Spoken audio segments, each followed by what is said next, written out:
Hello, friends and colleagues. I'm Laura Auten. I serve in the Uwharrie District as Superintendent and Missional Strategist. What is the secret sauce to being a fruitful, effective clergy leader? Well, some would say it's how well you preach, or that it's determined by the number of people who have viewed your online worship service. We might be tempted to think that the important metrics are the number of hours that we put in each week or the number of Zoom meetings on our calendars. How do we understand the many tasks of ministry in light of what is most important, which is always not what seems to be most urgent? How do we stay focused on the purpose of our common ministry to make disciples of Jesus Christ for the transformation of the world? Whom Shall I Send is a resource developed by the Western North Carolina Conference Board of Ordained Ministry, the Cabinet, and the Conference Leadership Development Team. This document is a description of 12 elements of fruitful and effective leadership. It is a guide that holds before all of us characteristics of effectiveness so that we can be accountable to ourselves, to one another, and to God. It's a tool for individual discernment, mentoring, and assessment. It takes into account the many and varied gifts and ministries that exist in God's church and among God's people. It's applicable to persons at any stage of their vocational discernment, initial exploration, intentional formation and learning, where many of you are now, and the maturing and experienced leader. Following each characteristic, a brief description is offered.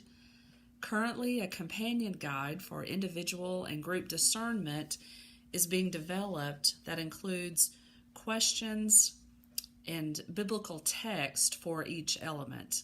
You'll want to watch for that soon.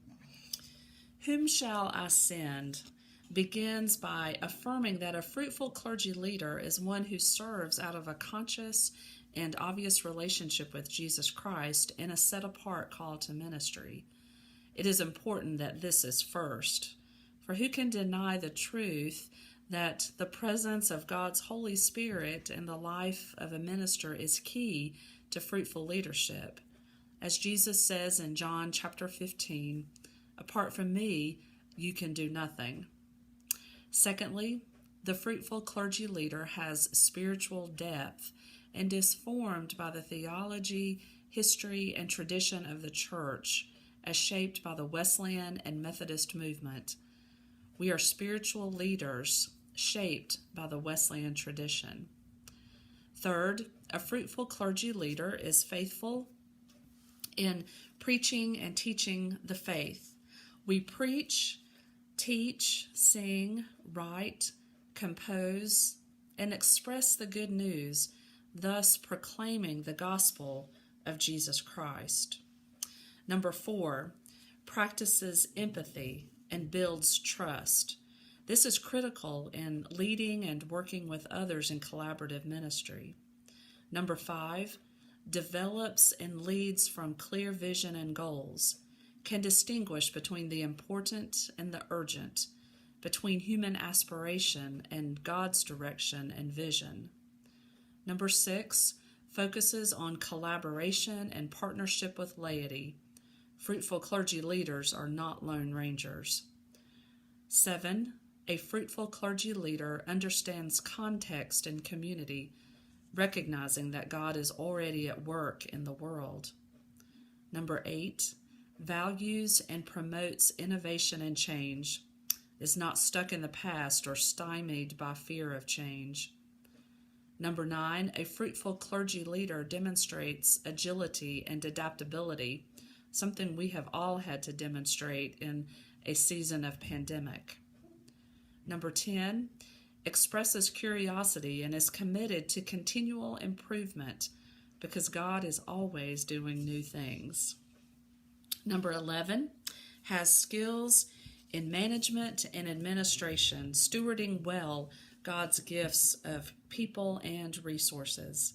And finally, number 12, a fruitful clergy leader recognizes conflict, that it's inevitable, and leads through it. I encourage you to consider each of these 12 elements during this formational period of ministry. What personal examples in each of these areas can be shared in the written work that you will prepare for the Board of Ministry? How can this shape your plan for continuing education in the years to come? How can you think through where you excel in each area and where you experience challenge and needed growth in each area? And how can your reflections help you prepare not only for Board of Ministry interviews, but for a lifetime of ministry? The phrase, "Whom shall I send?" is, of course, from the call story of Isaiah. The prophet hears the voice of the Lord saying, "Whom shall I send? And who will go for us?" And Isaiah responds, "Here am I, send me."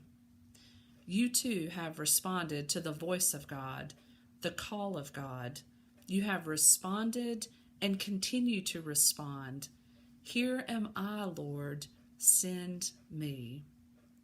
I pray that the next steps on your journey of response, that they may be fruitful and effective, building up the reign of God and glorifying the Lord who calls us, who equips us, and who sends us out in mission and ministry.